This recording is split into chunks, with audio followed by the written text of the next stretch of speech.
PM Modi लाल किले की प्राचीर से वन नेशन वन इलेक्शन का जिक्र कर चुके हैं।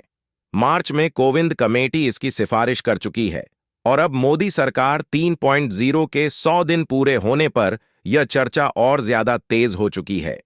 देश के राजनीतिक दलों से आग्रह करता हूं कि भारत की प्रगति के लिए भारत के संसाधनों का सर्वाधिक उपयोग जन सामान्य के लिए हो, उसके लिए वन नेशन वन इलेक्शन के सपने को साकार करने के लिए हमें आगे आना चाहिए।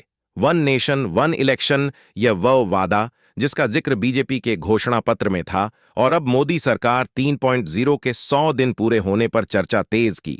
2029 में बीजेपी का संकल्प पूरा हो सकता है, लेकिन कैसे? पूर्व राष्ट्रपति रामनाथ कोविंद की अध्यक्षता में बनी कमेटी ने 14 मार्च को जो रिपोर्ट था उसमें सुझाव यह कि सभी राज्य विधानसभाओं का कार्यकाल अगले लोकसभा चुनाव यानी 2029 तक बढ़ाया जाए।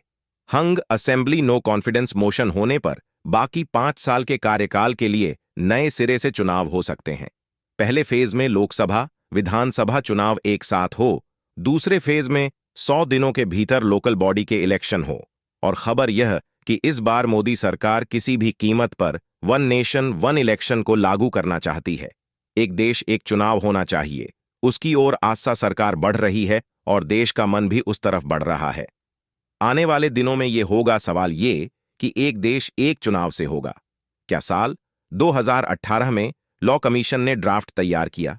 इसमें एक देश एक चुनाव के समर्थन में जो तर्क आए, एक तर्क यह कि अगर देश को लगातार इलेक्शन मोड से आजाद करना है तो लोकसभा विधानसभा चुनाव एक साथ। दूसरा तर्क यह कि एक बार में चुनाव कराने से पैसे और संसाधन दोनों की बचत हो। तीसरा तर्क यह कि सरकार नीतियां बेहतर तरीके से लागू होंगी और चौथा तर्क यह कि सरकारी मशीनरी पूरा साल चुनाव की तैयारी में रहने के बजाय विकास के कार्यों पर फोकस करें। राजनीतिक रूप से एक देश एक चुनाव की आइडिया को पीएम मोदी का चक्रव्यूह बताया जाता है और यह बात विपक्षी दल अच्छे से जानते हैं। एक नेशन एक इलेक्शन की बात, यह सरकार सूत्रों पर कब तक चलती रहेगी? सरकार के अधिकृत व्यक्ति इस बारे में क्यों नहीं बात करते हैं? सरकार कोई ड्राफ्ट नहीं पेश करती है? सरकार ऑल पार्टी मीटिंग क्यों नहीं बुलाती है?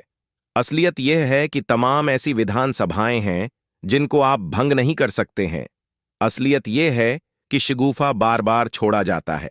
देखिए, यह बहुत दिन से हम लोग सुन रहे हैं और अभी जब 4 राज्यों का चुनाव था तो उसको 2 हिस्से में बांटा गया, तो इससे जाहिर होता है कि जो 4 राज्यों का चुनाव एक साथ नहीं करा सकते वो एक नेशन और एक चुनाव कराएंगे। आगे भविष्य में ऐसी उम्मीद नहीं। ये लोग 4 राज्यों का चुनाव एक साथ नहीं ले सकते, तो क्या वन नेशन और वन इलेक्शन की बात कर ये लोग हमारे महाराष्ट्र की 14 महानगर पालिका का चुनाव नहीं ले सकते, जिला परिषद का चुनाव नहीं ले सकते और वन नेशन वन इलेक्शन की बात करते? बकवास। लो चलिए, एक देश एक चुनाव को लागू कराने के लिए 3 संवैधानिक शर्तों को पूरा करना होगा। पहला, संविधान में कम से कम 5 संशोधन। दूसरा, कम से कम 50 राज्य को संवैधानिक संशोधनों पर रजामंदी। और तीसरी शर्त, संवैधानिक संशोधन के बाद संसद में बहुमत से बिल को पास करवाना, यानी एक देश एक चुनाव। एक ऐसा कॉन्सेप्ट जो सुनने में जितना आसान लेकिन मोदी सरकार के लिए लागू करवाना उतना ही मुश्किल। Bureau report.